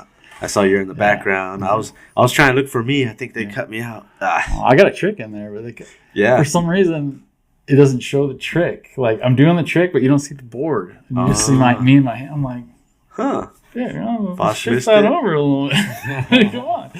But it's all right. Foss actually, he got me. I was doing wall rides down there. He's like, hey, mate, put your foot in the middle of the tail. It'll work better. And all of a sudden, boom, I was blasting him. He filmed a couple of those. I got to get those clips from him. That's so rad. Yeah. That's one thing I missed out that maybe if I had been in like Southern California growing up was just the solid little tips. Just that one little tip that makes all the difference. Like back in the day, I don't know if they were sharing the tips though. Well, yeah. I don't know. I don't know how it was working. Yeah. All I know is I wasn't getting tips. If they were your tips. friends, I'm sure they were. But other people just giving maybe as competition, you're like, oh, I'm not going to tell you how to do that, man. Yeah. Take away my fucking sponsorship. Yeah. No. I did get one tip that saved my ass from my sister's boyfriend Tyrone. We were all in the car. And we ended up at the top of the biggest hill in Portland. There's the hills, and we were in the hills. Gonna bomb up there. We're bombing them. We're going to go all the way down to the city. I'm like, all right. And he just looks at me and goes, like, it's going to get crazy. He goes, you start to feel like speed wobbles or something. He goes, just do a little manual, lift up your front truck. You'll be all right. And I've lived by that, dude. I bomb hills. I scare myself so bad. And it's just like. I always keep my, a lot of weight on the back. A lot of weight on the back. And then if it gets scary, you can just pick it up. Sometimes you'll see me, I'll be like, skips around. But it's a solid tip because it's you get the wobbles from the force of the bushings in the trucks, they get caught into a. Like Once they do this, they want to go this way, and then you're just caught Yeah. in it. Motorcycles will do it with the handlebars. If you get too much gas, sometimes they call it a tank slapper. And skateboards, it's just a physics thing. So if you can just get in a little manual, but you got to get there, like, because it's gonna happen quick. You know what I mean? Those speed bobbles, I wonder dude. if that guy Manny down that wall. You know how that guy in Brazil or whatever that was, that giant building, the Red Bull thing, where he just dropped in. You're like, dude, insane! How did you do that? Dude, I can't imagine dropping into like 20 feet. No, I don't even. Cushion. Dude. I won't even drop in Did at you the see the pool. wall he had to run into? Yeah, it was just like It's foam, insane. foam, foam, foam, foam, foam, foam. I'm like, dude, no way. Yeah. But that's what he wanted to do. He needed a new spot pretty bad, dude. Made a world record too, huh? Yeah. So Yeah. yeah. Do you share the spots out? The spots that you build most of the time? Yeah, pretty much. About Like even the one 90% that's going of to be them. out in the desert, is that going to be? Yeah, we'll get that out there. It's the part about that is you got to get out there. It's like it's in the middle of nowhere. That's You awesome. can't just take. So not just anybody will be there. You can't just take the Accord out there. You know what I mean? The Honda Accord might Good to know. struggle a little. And then if you do get out there, there's a gate you got to deal with. Like, it's not like a gate you have to climb, but you know, you're okay. Oh, I got my Forerunner, but now I'm stuck at this gate. So what do you got? You got an e-bike in there? How you getting out there, dude? It's a whole thing, and that's why we're doing it out there, is because we put a lot of money into these spots, a lot of money and time. Like I was saying, can people donate to it? Yeah. Yeah. Is this where they can donate at Urban Skate? Yeah. There's links. All in your. My Clayton Graul and Urban Skate Project, Skate DIY. They all have a links page. And like there's a link. This is like Nate's a Dream Spot or something. But under that is also Urban Skate Project links for Venmo and PayPal. A lot of older dudes have PayPal. Mm-hmm. So it's all going to end up Right. the same place. Yeah, these kids nowadays, they're asking me if all these new apps. Did you have this? And I'm like, it's hard to stay on top of it. I don't have that one. But it behooves you to have them if you're running some kind of donation system like this, right? Because they're like, oh, you know, for a minute it was Zelle. You don't have Zelle, the kids can't fuck with you. Like Venmo. Yeah. Like when I introduced Venmo a couple of years ago to my donation system, dude, it was like way outperforming the donations from PayPal. You know? Mm-hmm. Yeah. And then so I don't know. I still like my favorite thing is like a little Apple Cash thing, but that's no one's ever asked me if I have Apple Cash. You know? Because that thing's hooked up. That's like a wallet in itself. Yeah, I was getting some medical insurance, and they're asking me questions like, "Do you have these accounts and this and that?" I'm like, "What the hell? You need to know that information." Yeah. Each pour. So we're 1, 2, 3, 4 pours in. We're gonna have our 5th and 6th pour will be the end of the second ramp. It's like almost $300 a pour. It could be. I mean, I think it's more. Probably $400 a pour because it's like the pallet, and then Nate's getting a rebar. Yeah. And I mean, I don't take donations for my gas money. That's me and the wife's money there. So that's, you know, she's heavily invested, even though she's not part of it. You know, she's getting out there. You know, we're paying the fast track bill. You know, she comes along with you to the. No, she went to P2. Okay. She met Nate at P2. No, she. But she's along. She's with you, so she's with the journey, man. She supports. Yeah, that's amazing. She supports me, and then, you know, we got the dog. She loves the dog to death. I took the dog Shout all out the to Bean. spots. Yeah, Beanie. Yeah. She's like, "You taking Beanie to this?" I think it's like a bar. I don't know. We've had a dog on the show before. Had him up here the whole time. Yeah, but he'd be over it. We may have Rowdy on the show one day. You know, I never know. Oh yeah. They're friends. They're Instagram friends, Beanie and Rowdy. I'm sure. Yeah. Little skate world right there. Yeah. But like I was saying, that's why we're building way out there, because it's a heavy investment. You know what I mean? It's a heavy investment, and you want it to last. You take the time and you take the labor out.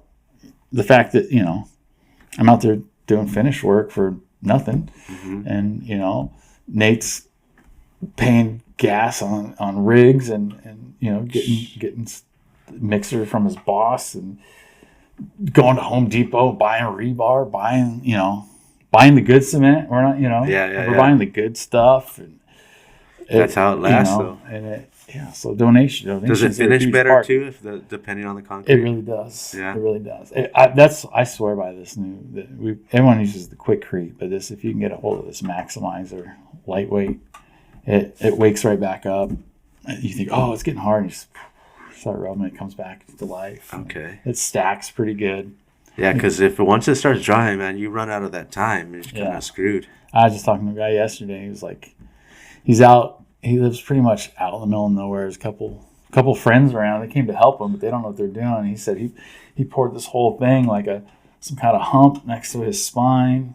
He said he almost lost it because it just started drying. He didn't have shade over it. Yeah. It's just him. His friends can help mix the concrete, but they don't know what to do at the end. Yeah, but he saved it. He pulled it.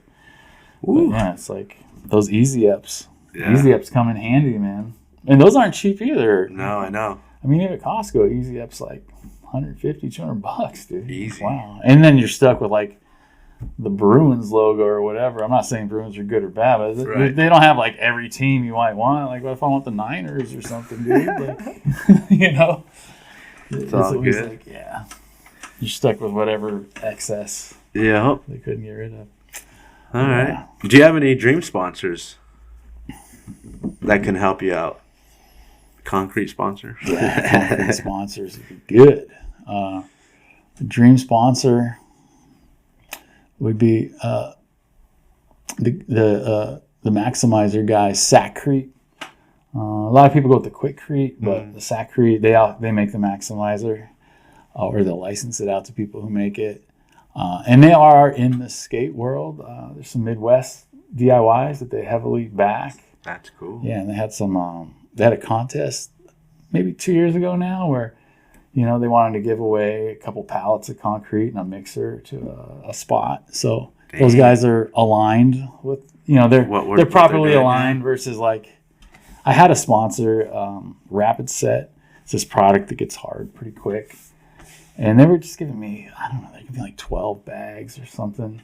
It was cool because I could take it to Discovery, put in coping. I was just using it for coping. So I'm going to Channel Street, put in coping. Any spot, put in coping. Oh, I got you, put in coping. And then Channel Street was coming back to life. And the parking lot there is horrible, right. And we're trying to figure out ways to like make it skate better. I'm all, well, let me hit up my sponsors. And they didn't get, I'm like, first of all, it's a nonprofit. Like you could donate a pallet, 2 pallets, 3 pallets, and properly write it off to a nonprofit organization. And they came back with like, well, you could give them your 8 bags. And I was like, no. It's got a nonprofit. And they're like, well, no, you can give them your 8 bags if you want. And I stopped communicating. I took them off my Instagram shit. I was like, because they just don't get it. I'm like, dude, San Pedro is so much bigger than me. Right. Like, it's cool you're helping me out, but why are you even helping me out now? Is it just because you have some numbers on Instagram? Like, dude, San Pedro is like, it's got a family behind it. And it's got draw. You could have been part of that family. Yeah. And we're just trying to help you help me here. And instead, you're telling me that like, yeah, it's all right off. You're just telling me I can do whatever I want with what you give me, which I already knew. Like, if I wanted to do that, I could. I mean, and it's not enough for one thing. I've already done it down there with this stuff, dude. Like, that's why we need more. Yeah. So we're going with Sk8, and it looks kind of like the bag. Kind of looks like Skatecrete if you look at it. It's like if you're a little dyslexic, you're like, oh, is that Skatecrete? It makes sense. Yeah, that's my dream sponsor, and then. I don't know. Boards, gotta have boards, but I kind of like changing it up. Okay. And I'm starting to think these heroin boards are looking pretty good. I had if they gave you a guest board, what would you want your egg to be? Yeah, there's got to be some DIY thing, right? I mean, I don't know. Orange shirt or something, Yeah, just orange board with some half broken concrete thing that something like and still that. Skating it. Yeah. Some glue dripping off putting it back together. Yeah, that's so cool. Yeah, I love what they're doing. I love that they gave Frankie his own guest board as well too. It's so rad. Yeah. Sponsors are cool, but I'm not going through anything fast enough to really, except for concrete.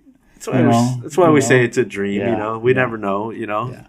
But like let's say that because it's you meet enough people eventually. They got there's like I've heard terms. There's like pro, and then there's flow, and then there's like bro. I get a lot of bro flow.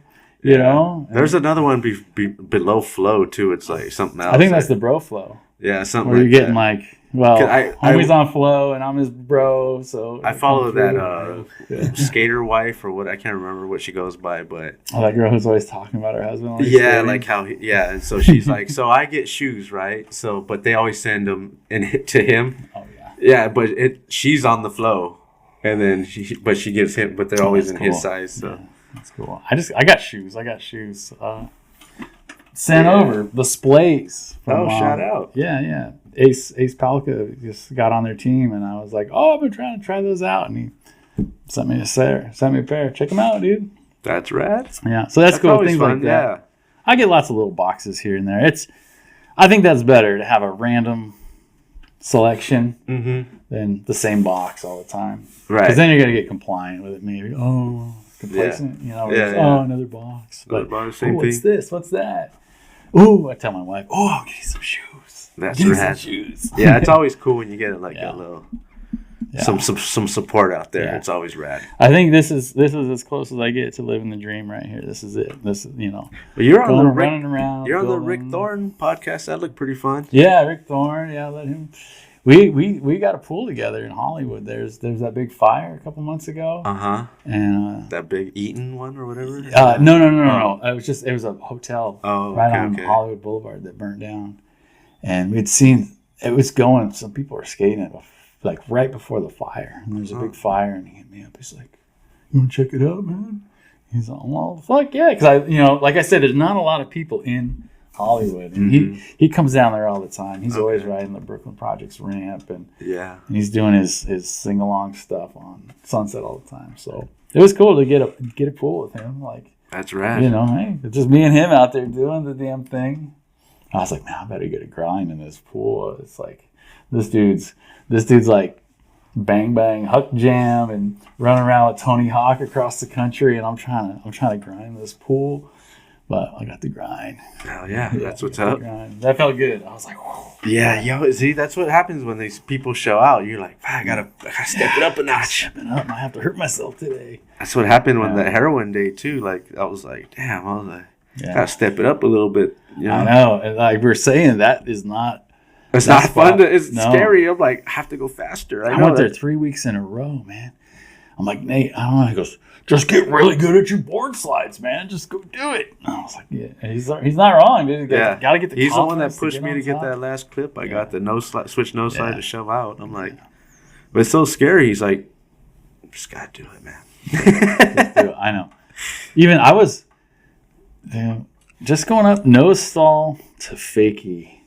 I was a little out of my head. Sometimes I'll eat a gummy and I'll go skate. I'm like, fucking high. And I was like, oh, I saw someone do, probably Nate, do like a nose slide and comes out normal. And I was like, nose stall. I should be able to do a nose stall. I thought I was going to get a first tee. And that I don't do a lot of switch. So I'm standing on there and I'm looking back and the ditch goes away and now I'm up all high. I mean, I'm 6 feet tall, dude. I'm way over this thing. Like, I got to go back. And just battled it, got it. Got low, got calm. Kept trying it. Yeah. That's why skateboarding is beautiful. You just keep at it. You probably get it. Yeah. Got to change something. Like, you can't just do the exact same thing over and over. There's some subtle, even if it's mental, something has to change a little bit to get it. I know what you mean, man. I have to change up a lot of stuff. And sometimes it's just right in your head. Just don't step off. Just don't step off your board. You're going to be fine. Yeah. Jump. Or fall. Just fall and land on your board. Just fall back on your board and stand up. You'll be all right. All right. Yeah. All right. Listo, you have any questions? Yeah, I think I got a few questions. Oh, cool. Who would you like to see next on the show? Oh, that's a good question. You already had Vincent Alvarez, huh? Oh, yeah. And you've had Big Vincent from Powell Peralta that used to ride for Powell. Vincent Laviano? Yeah. Yeah. He's been on here already? Yeah, we had him. All right. Well, Vincent's. Yeah. All right. Let's see. Well, let's keep it in my world then.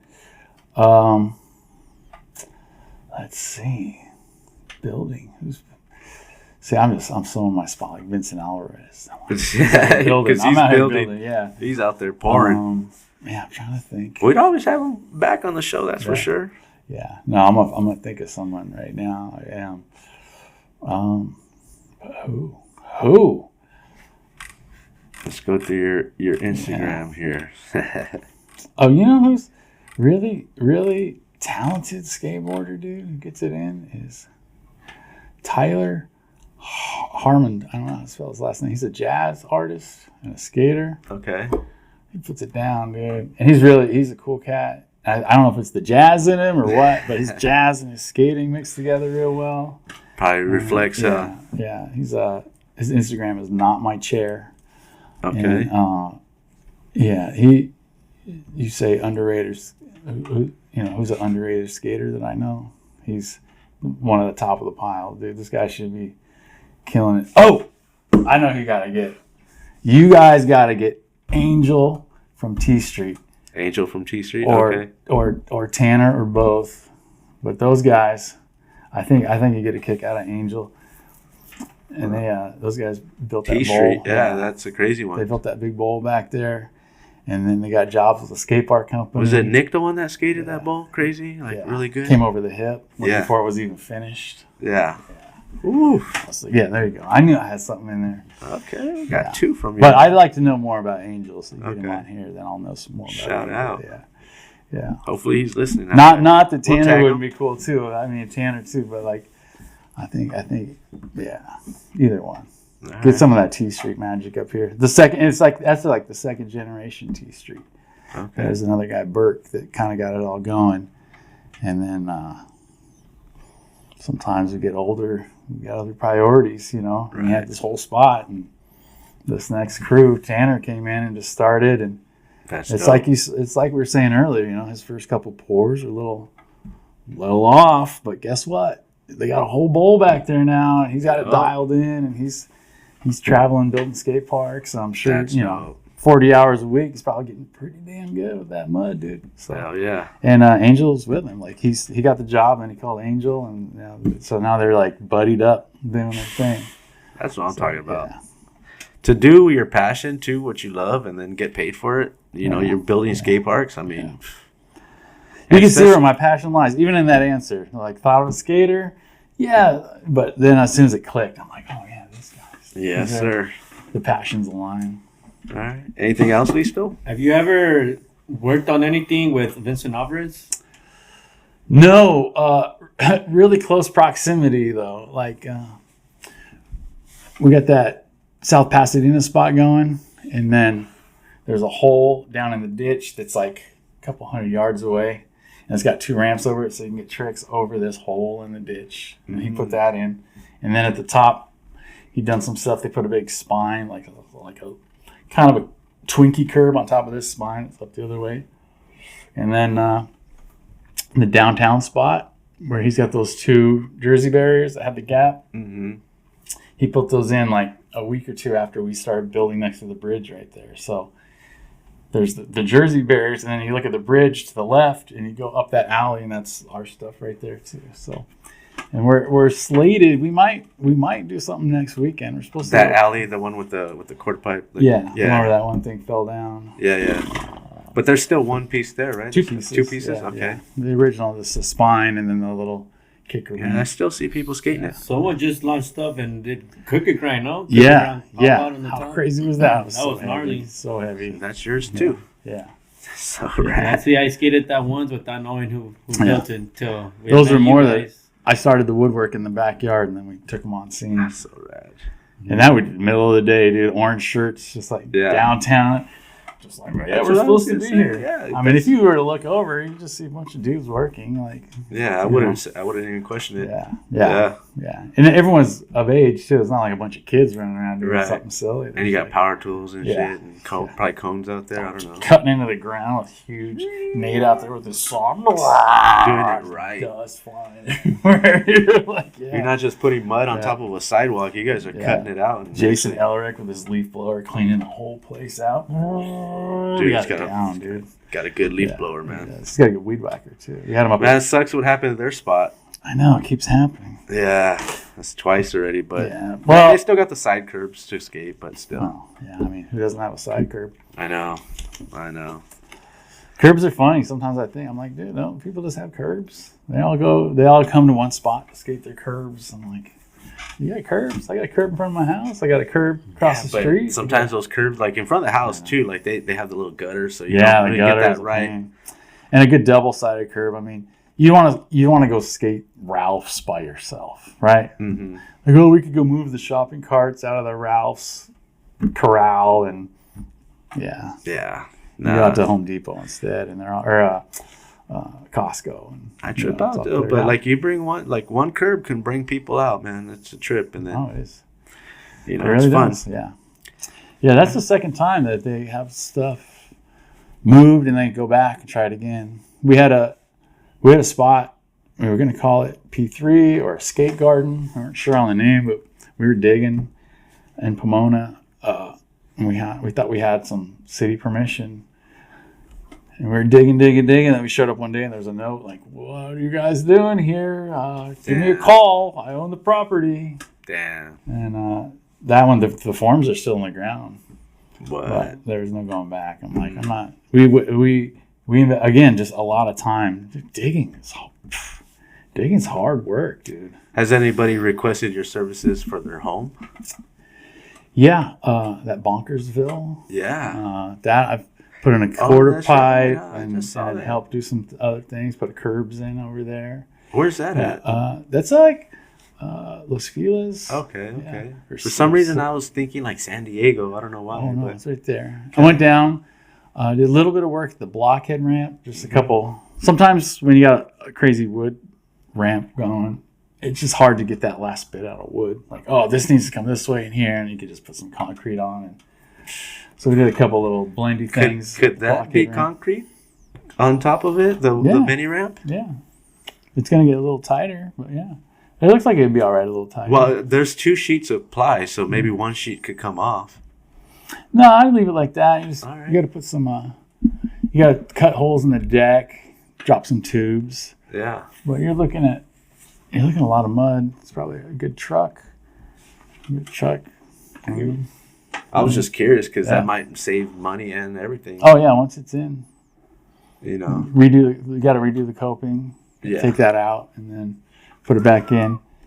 That'd be insane, but I mean, if you really like it the way it is, you back up all the 2x4 supports that are holding up your mini ramp. You just back them up like 3 inches, and then the ramp itself becomes the form, and you just drop everything back. And instead of having the plywood flush to the ramp, the plywood goes inside. Mm-hmm. So you just trim it off. It wouldn't be bad. Yeah, it's all. That's and there's a guy called him Hellhorns out in Burbank. We did his yard. Me and him and his friends. I would just show up and help, and that's dope. He'd go, "This is what I want," and I'd form it up, and his friends would show up and help. And we'll point out some stuff outside for you in the front. Yeah, I think I could probably do more, but I don't have a truck. I had a truck when I first started all this off, so I was fill up the truck with whatever you need and go, and then the truck died, man. It just died, and I haven't been. I mean, but sometimes when you're the guy with the truck, though, everybody seems to call you. Yeah, dude, the price of vehicles, especially trucks, after COVID got all weird, dude, and things haven't come back down. I remember skyrocketing. Trucks were skyrocketing. The price of wood, everything went up. Everybody's fixing their homes for some reason because they're off. But anything else, they still? What's next for you? Just keep it. No new projects. Like to spend some more time up there at Cornside and just kind of get some more features in there. But right now, I'm just committed to helping Nate with his passion project and seeing where that goes. And, you know, I'd say like a pour a month is pretty good. Right now, I'm at a pour a week, so I'm at capacity. Yesterday, I came home and was like, oh, man, my shoulders are sore. So. Damn. But just doing that and trying to, you know, I feel like I'm slowly getting older and trying to remember to go skate a couple times a week. You know, It helps. I think Nate had Monday off or something, and he's like, "You want to skate?" And I was like, "No." And I was like, "What are you doing, dude?" Like, all I want to do is go skate with someone during the week, and then I get the call, and it's hard. You got to stay on top of everything. You know what I mean? Like, no, you want to go? It's gonna be fun. Go do it. And then it usually does. And my skating, if I can get it in 3 times a week, my skating just the confidence level Gets better. really. You know, skating is so much confidence. It's really the core of a lot of it. So if you're only going out once a week, you're just, like I said, just knocking the rust off and not a lot of confidence. Right. I mean, I think to save what you got. Yeah, that might be some of the magic that some of these pro skaters have. They might just wake up with that confidence, like, oh, I'm just gonna go do it, and then they go out and do it. Listo, how's that feel? I don't have that yet, Dang but it. we'll ask Well, I one mean, of them. I watch this guy. His warm ups at the park is like my end of the day. If I get warmed up that good, I'd be psyched. Yeah. You know. But that's why skateboarding rules, because you guys are skating together anyway. Yeah. You know, and then We feed off each other's energy. You know, I show up, like, I'm trying to get 2 tricks at this Rosemead spot, and the heroin team's there. You know, Yeah. These guys are getting 2 tricks in 1 trick. They got combos. You know, I'm like, combo. How you combo, dude? I'm trying to get out alive. So, and we all feed on, and they know when I'm, you know when someone's trying. Yeah. Doesn't matter what level it's at. They're trying, and they're going to get it, and then you're hyped for them to get it. And it doesn't matter if they're trying to drop in for their first time or, Exactly. you know, grab some kind of nose grind on. Yeah, like I, you know, sometimes you get a little intimidated because you see all these tricks going down that they can do, but then when you go and do your little, you've been struggling to get my little switch nose slide pop, shove it out, and then when they see it, they go, "That was pretty cool." I'm like, you know, thank you, bro, I appreciate it. So I worked hard for that. Yeah. But yeah, they see it. They see that you love, like, especially for me, because sometimes I feel like people might judge me a little bit because they see me with the sunglasses on, like, who's this guy? And all of a sudden they go, you can skate. It's all right. You know? Yeah. So that's cool. Like when I saw you, you're like, you're the podcast dude. All right. Yeah. Oh yeah. They I was recognize stoked. I was stoked. Yeah. You keep it the same inside and outside. Those glasses don't change. Nah, man. So, all right. You Do got watch anything TV else? with them on? Nah. Well, we got all the studio lighting in here, so it helps. Yeah. Anything else, Listo? I think that's pretty much it with the questions for now. right. Yeah, that Cool. I could think of. Do you have anything maybe we didn't touch on that you want to bring up? No, just, you want to try to do this stuff, just get out and try it. You know, the concrete work. It's really not that. It seems daunting, but start messing with it a little. It goes pretty good. You learn pretty quick. The learning curve's quick. And Have you built your like dream spot yet, or is it just kind of just? no, I don't even know what it might be. I think maybe that's what we're doing right now out there In the dirt. desert? Yeah. Yeah, I mean, it sounds like But- it to me. No, for me, I mean, that's just coming across. The quality is really high on that right there. It's Nate's vision, and he's letting me talk to him about it. You know, but That's dope. so I don't even know what my own vision would be. I mean, I really like that South Pasadena spot, but it's challenging because it's like Well, you're working it's with got a little the terrain. yeah, it's got these drainage ditches on the side that no matter how friendly the obstacle is on the other side, you got to ride through a kink to get to it. And there's not a lot of shade, Yeah. but just that's the dream, dude. Who doesn't want a spot that's not getting torn out? I got one. You know what I mean? I got Right. one. Like, of all these things I tried, I was building under downtown, under the 4th Street Bridge. I built on Melrose. I built just all over the place, and in the Bronson Canyon ditch. All over the place. Most of it just disappears, and it's all over Pomona, dude. Pomona can't hold on to anything apparently. That's Like, true. Yeah. so just to have a spot, even if it's got a kink at the bottom, it's like Yeah. that's just. If you would have asked me before that spot, what do I want? I think I want a spot that will stay. Yeah. And that feels like it's a spot for now. That's For now, gonna it's going to stay. be okay. And I think Nate's hip to that now. He's tired of putting in all this think work what to build happens is skate parks for people. Sometimes that I are think gone. what happens, like either like maybe the people see a curb, a couple things there, they're like, okay, they let it pass, and then it starts growing and growing, and then they go, man, this is gonna kind of, and then you have that one person that gets hit by the fucking skateboard and goes and complains to the city, and they ruin it for everybody. Well, That's what I feel like can happen, but and then at one time it was just that little spot, and they're we probably would have left it alone, but you guys went a little crazy. That's happened to me a few times. Put in one piece too many. It wasn't even like somebody got hit. It was just like, dude, one piece too many. Yeah. Like I had a spot downtown, this 4th Street under the bridge, and at the time it was a heavy bicycle messenger hangout. So dudes would get off work and they just hang out, party a little bit before they went home. And we were building down there, and I just put in one little ramp up to this bench, but not realizing that ramp, you have to run up to use that ramp, and that's where all these guys were sitting all the time. So now we're like in their shit, you know what I mean? Yeah. And one of the guys, I don't even think he was a messenger. I think he just hung out there and he was maybe slanging shit, and he was not happy about it at all. It's like, you're my fucking, it's so, my work. Yeah, it's where I work, homie. Yeah, that was a crazy situation too. Because he tore out that piece. Yeah. And I had friends hit me up like, let's go fucking run the numbers on this guy, dude. I'm like, no. I'm like, don't like the spot. Like it can only be worse. Like there's 4 obstacles. He took out 1. Yeah. There's 3 obstacles still there. It's still a super fun spot. Just pretend, and they're I don't know how you could be so nice. And I'm like, well, dude, it's not even nice. First of all, that dude's been there before I was there. You know what I mean? And they've been tolerating us the whole time. I always say that if things were going a certain way before you got there, you don't think you could go and change things up, like because you're the new guy, bro. Like relax. That was part of we lost it too. Was I had a new guy on the team. This guy had a truck and he was down to help.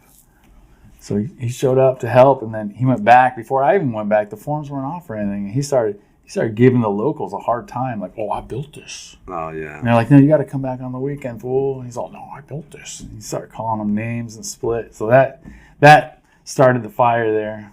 That can happen. Yeah, but then I neglected it. I didn't want to go down there. They tore this dude tore it out, and he just kind of put all the concrete over by the garbage can. And the garbage guy was like, "Well, concrete and rebar." He's like, "I'm not picking this up." His job is to change the bag. So he calls the city.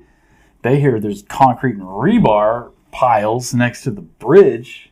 Dude, they're freaking out. So they showed up with heavy equipment and dump trucks and everything to assess it. And they're like, oh, this all has to go. So we lost the whole spot. Damn. But like if I would have gone and picked up that stuff in a truck and got rid of it might still be going. Yeah. But no one can predict the future. No one knows and people, you got to be good to people. People first. A lot of people think the skateboarding is so important. As nah, man, people are the most important. That's why I'm first, nice man. to that lady over there at the Rosecrans. So if anybody goes there, like you want to be nice. Yeah. Because I don't know. I haven't had an experience with her that was bad. She So just chill. She's. I give her water. Yeah, you know what I mean. Nice. So shout out to Nate for that too, because I see him talking to her. So it's like it humanized her. Yeah.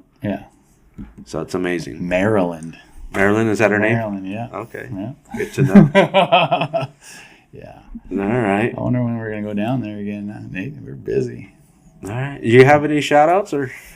Everyone who's been helping me out. Big shout out to Heroin Skateboards.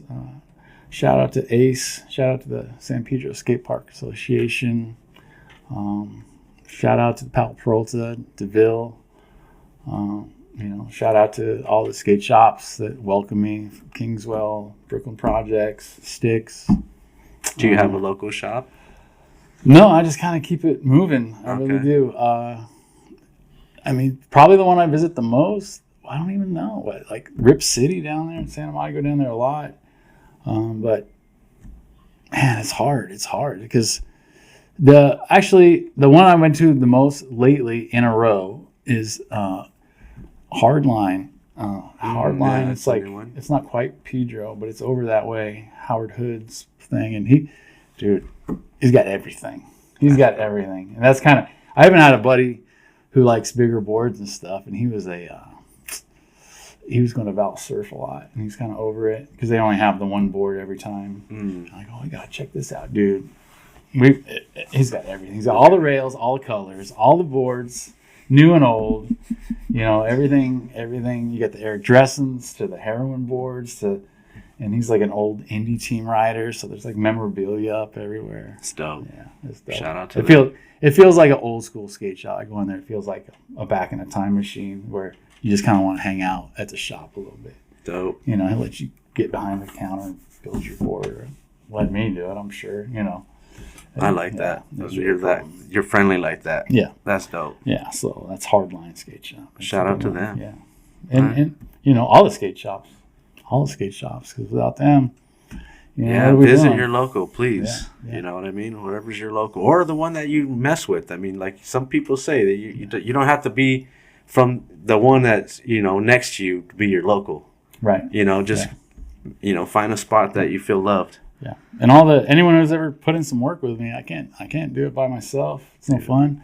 No fun out there by yourself pouring concrete. So everyone who's helped out with the Urban Skate Project, one way or another, donations or physical labor, or shout out just to driving everybody. a truck, you know, whatever. Yeah, so it's amazing what you guys do out there, man. It's so cool for the community, and it's cool to get to know that the man behind all the concrete, you know. Yeah, and this Instagram's great because people will send me clips. Oh, there's somebody on your spot, dude. I love that. I'm like, that keeps me going too. I'm not gonna lie, man. I get excited, dude. You see, for sure. You know, there's some creature video, and they got your spot in there, man. You're like, what? You open up a Thrasher, and someone's skating your spot in there. I got a stack of Thrashers, little post-it notes in on there. It's got That my is spots so and rad. stuff, man. Yeah, so. Dude, well, do you share all that stuff on Instagram too as well, like, or YouTube Well, channel? that stuff like hits the story when it happens. You know, you're kind of, oh look, and That's throw it dope. away. Yeah, I try to repost. as long as it's posted. Yeah, that's There was- cool. It's in your I was archive. trying to use those highlights. You know what I mean? But they back up, and then no one wants to go through like Yeah, 60 highlights. I don't know if they really work or not, but No. I mean, sometimes. I don't even know if people scroll. Let us like, know if you use the highlights out there. Yeah. Let us know how deep you scroll in someone's Right. feed too. Like I got like 10 years of I know. Instagram. I keep hiding stuff all the time, but still It's still I don't think people really go past like 2 swipes. That would be a lot, dude. What's this guy up to? Sometimes You know? if they're doing research, but Yeah. as far as that, not really. Yeah, research. Yeah. All right. In general. Yeah. All right. Listo, you have shout outs? I got shout outs. Shout outs number one, God. Shout outs, Mom Forever. Shout out my family. Shout out Where the Locals Skate. Shout out my sponsors, my filmers. Shout out. Who's your sponsors? I got a few sponsors. I got Conquer Visionary Skate Shop, Colors Collective. I got Footprint Insoles, Footprint Footwear, Woo. Broken Board Apparel. I got Where the Locals Skate, Sherbet Tacos, Smile Talk, and then I got Encore Distribution. Yeah. So shout out to all them helping me out, my filmers, and Clayton coming down and sharing your story. And thanks to you guys, we get to skate this DIY spots, you know? Yeah. So now I'll be more aware of what I'm skating and who Yeah. made this DIYs, you know? Yeah. Yeah. You can tag them now on your posts next time you go. For sure. Yeah. Because I got some of your spots and some of my video parts too. Oh, you know? cool. I want But to see. I'll start tagging you guys for sure. Please do. Awesome. That's awesome. Cool. And That's yeah, so shout out good. to everybody out there watching and supporting us. We Yeah. can't do this without you guys supporting. Yeah. Shout out.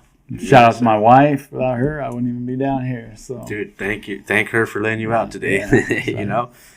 Exactly. And I want to thank, of course, you for coming down, dude. oh, thanks for Appreciate having you me. coming down, the founder of Urban Skate Project, runner of Skate DIY. Yeah.